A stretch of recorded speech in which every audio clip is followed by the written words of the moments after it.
Open doors அமைப்பு வெளியிட்ட world watch list 2026 அறிக்கையின்படி உலகம் முழுவதும் சுமார் 38.8 கோடி 38 மில்லியன் கிறிஸ்தவர்கள் தங்களது விசுவாசத்தின் காரணமாக பாகுபாடு மற்றும் கடுமையான வன்முறைகளை எதிர்கொண்டு வருகின்றனர்.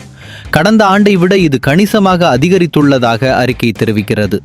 குறிப்பாக பெண்கள் மற்றும் குழந்தைகள் மீது தாக்குதல்கள், கட்டாய திருமணம், கல்வி மறுப்பு, கைது மற்றும் இடம்பெயர்வு போன்ற அச்சுறுத்தல்கள் அதிகரித்துள்ளன.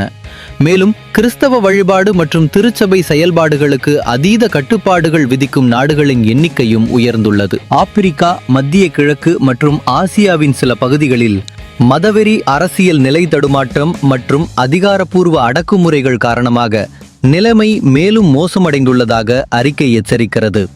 உலக நாடுகள் மத சுதந்திரத்தை பாதுகாக்க உடனடி நடவடிக்கை எடுக்க வேண்டும் என மனித உரிமை அமைப்புகள் வலியுறுத்துகின்றன.